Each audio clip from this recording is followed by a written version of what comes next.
그 기본적으로 저는 그 약간 지금이 99년의 느낌이 좀 나는 것 같아요. 아, 닷컴버블 예, 직전에. 닷컴버블이 한창 이제 막 진행되던 그 시기에 음, 이제 돈은 굉장히 많은 것 같고요.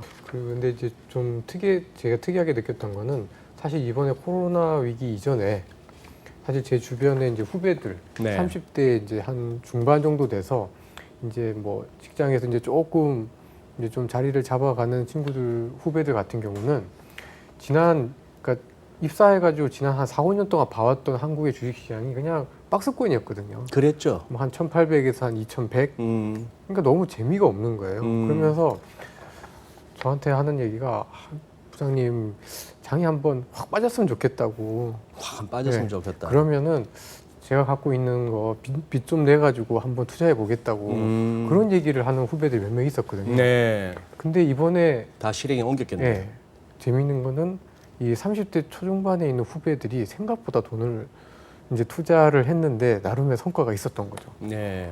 그래서 그런 걸 보면서 느낀 거는 어쨌든 지금 시장이 굉장히 좀 돈 주식도 그렇고 투자하고 싶은 어떤 그런 욕구가 있었는데 코로나로 인해서 그 욕구를 채워준 부분들이 분명히 있는 것 같다라는 거고 근데 이제 조금 요즘은 느끼는 게 이제 제가 핸드폰으로 오늘도 3번이나 그 주식 투자라는 권유를 받았습니다. 핸드폰으로. 네, 제가 증권회사 직원임에도 불구하고 돈 빌려줄 테니까 주식하고 종목 소개해 주겠다고 그런 전화를 정말 되게 많이 받았거든요. 최근에. 네. 그런 거 보면 주식시장에 대한 관심이 굉장히 높고 그래서 약간은 99년, 2000년도의 어떤 그런 느낌이지 않느냐. 저는 그렇게 좀 보고 있습니다. 네. 전 뭐 불가피한 선택이었다. 불가피한 선택이었다. 네, 그렇게 생각을 하고 있고 사실 다들 약간 전쟁이라고 생각하는 거잖아요. 이거 근데 이제 전쟁은 지든 이기든 어쨌든 뭐 싸워야 되는 거니까. 네, 그래서 모든 정책들을 다 지금 동원하는 거가 다 합리화되고 있는 것 같습니다. 근데 뭐 연준이 안 할 수도 없는 거고. 그래서 저는 되게 불가피한 선택에서 연준이 좀 총대를 메고 지금 할 수 있는 진짜 많은 것들을 이미 해왔고 앞으로도 상당 기간 동안 할 수밖에 없지 않느냐 이렇게 좀 보고 있습니다.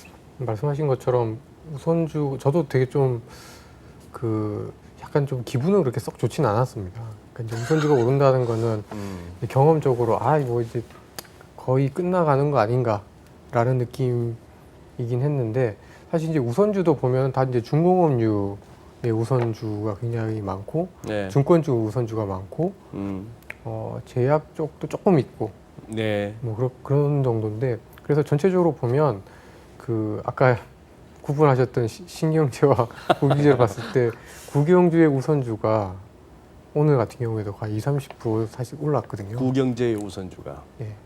그래서 그런 걸 보면 사실 지난 한 2주 정도는 시장에서 좀 화두가 이제 갑자기 뭐 이제 한국 시장에서는 이제 네이버하고 카카오, NC소프트 같은 성장주들이 막 주가 막 빠지고 뭐 은행 절강 이런 게 이제 한번 한 2주 정도 이렇게 이제 올라가면서 주가는 굉장히 빠르게 올랐는데 사실 저랑 이제 통화한 많은 운용력들은 정말 되게 막 그 시장이 올라가는 걸 짜증을 많이 내더라고요.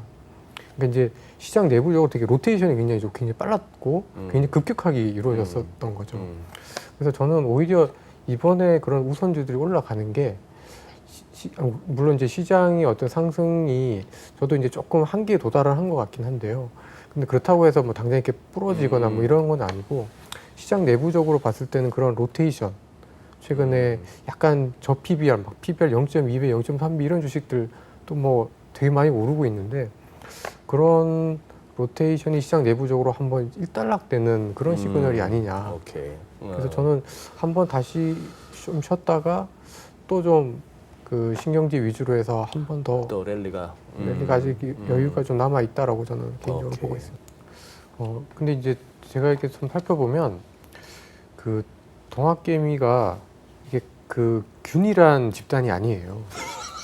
굉장히 다양한데 보면 이번에 삼성전자를 넣은 개미도 있고 인버스한 개미도 있고 다음 카카오를 산 개미도 있거든요. 그러니까 이게 좀 예전하고는 좀 다른 것 같아요. 그러니까 젊은 세대들은 다음 카카오를 그 카카오하고 네이버와 NC소프트를 샀고 예. 그다음에 그 소위 말해서 이제 강남에서 이제 정말 현금으로 주식을 사는 분들은 삼성전자를 샀고 시장을 오래 좀 관찰하신 분들은 인버스를 산 거죠. 그래서 개미가 제가 보기에는 균일한 집단은 전혀 아니고요. 근데 이제 그래서 사실은 이제 2000선 넘어가서 2200까지 올라가는 구간에는 저는 인버스했던 많은 개미가 거의 이제 다쳤던 그래서 그러니까 이제 스퀴즈가 나오면서 이렇게 올랐던 것 네. 같고요. 예. 근데 이제 그래도 역시 이제 대장주라고 하는 뭐 이제 카카오나 네이버나 NC를 갖고 계신 분들은 이제 돈을 많이 벌었고 이제 거기에서 얻은 이제 어떤 자신감이나 현금을 가지고 또 이제 비슷한 류의 주식들을 자꾸 이제 찾고 있는 거죠. 예. 그리고 이제 그런 분위기가 뭔가 이제 동학개미가 정말 이렇게 이기는 것처럼 보이는데 사실은 반드시 그런 건 아니고요. 근데 좀 그러니까 소액으로 해서 좀 이렇게 이제 하시는 좀 저변은 예전보다 굉장히 좀 넓어진 건 분명히 맞는 것 같습니다. 예. 그러니까 학습 효과가 있는 거죠. 학습 효과. 예, 그리고 뭐 굳이 이유를 대자면 싸운 건 아니니까요. 그러니까 어떻게 보면 이제 뭐 천안함 파격이라든가 이렇게 뭐 북핵처럼 뭔가 쏜 거는 아니고 어쨌든 함께 대화하자라고 한 거를 그냥 파기한 거로 아주 단순하게 보면 사실 이제 그런 분명히 이제 그 남북 관계 굉장히 좀 힘들어지는 건 사실이지만 이렇게 뭐 그 군사적인 어떤 그 물리적인 어떤 그런 대결 상황까지 가지는 않았으니까 그런 측면들이 좀 있는 것 같긴 합니다. 그게 장중에 속보가 예. 나왔어도 별 영향 없었을 것 같은데. 예, 2시 반 정도에 저는 이제 속보를 받고 보셨어요? 예. 갑자기 뭐가 툭 뜨길래 그냥 봤는데 장 마감 전에 속보는 떴습니까? 예. 네네. 근데 사실 시장은 살짝 떨어졌다가 뭐 약간 이런 느낌인 거죠.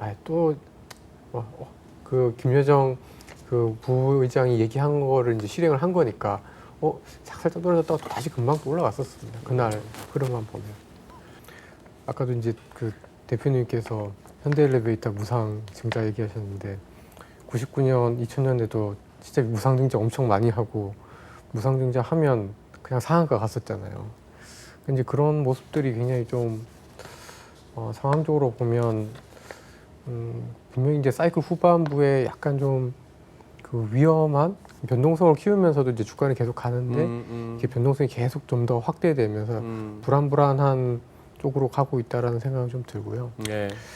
저는 이제 한 2주 전부터는 이제 7, 8월 정도가 되면은 뭐 이렇게 대표님처럼 이렇게 막 그런 무시무시한 시나리오를 생각하고 있지는 않지만 그 모멘텀이 좀 약해지는 시기인 건 분명한 것 같습니다. 그러니까 7월 말이 되면 이제 미국의 재정 정책 같은 그 뭐 실업 수당이라든가 재난 지원금 같은 그런 그게 것들이 끝날 때구나. 그게 딱 7월 말이거든요. 맞네요. 예. 그 전에 그래서 트럼프 대통령이 아마 그 하반기에 뭐 1조 달러든 2조 달러든 예. 추가적인 정책을 아마 발표를 할 것 같긴 해요. 예. 근데 어쨌든 그 시점이 아마 정책에 있어서는 피크일 가능성이 굉장히 높은 거죠. 왜냐하면 이 다음부터는 더 센 정책을 사실은 아까 소장님 말씀하신 것처럼 연준이 주식 사는 거 말고는 사실 별로 없어 보이거든요. 그래서 여름이 좀 뭐 저는 이제 끝이다라고는 단정 짓고 싶지는 않고요. 저는 조금 더 내년 초까지는 좀 남아있다고 생각하는데 그래도 올해 하반기에 봤을 때는 7, 8월이 굉장히 좀 요약하자면 드라마틱한- 조금 이렇게 변동성이 커지는 거는 각오하다. 네, 굉장히 이렇게 좀 드라마틱한 장이. 한 시기가 될 걸로 좀 예상을 좀 하고 있습니다. 짧게 뭐 부동산 대책 어제 뭐 20몇 번째 이제 그거 뭐 21번째. 예? 21번째. 그것도 외워야 됩니까? 몇 번째인지 안 외워도 되죠. 얼마나 그거 뭐 21번이나 나오냐? 그러니까요. 그래도 아직 안 잡히냐? 그거하고 뭐 증시하고 뭐 딱히 뭐 연결이 되나요? 정확하게는 연결이 안 되는데요. 이게 지금 거주 이전의 자유를 약간 전 뺏는 느낌이거든요. 거주 이전의 자유를. 왜냐하면 돈을 내고 제가 이전하고 싶은 대로 가야 되는데 이제는 그게 너무나 불편해진 거죠. 그러면 그러니까 그 부동산을 이제 대출이든 뭐든 해서 사기 굉장히 힘들어지면 예. 또 다른 어떤 투자 창구 어차피 돈이 많다라고 하면 이게 주식으로만 더 사실은 포커스가 될 수밖에 없지 않을까라는 생각 좀 해요. 그런 생각은 든다.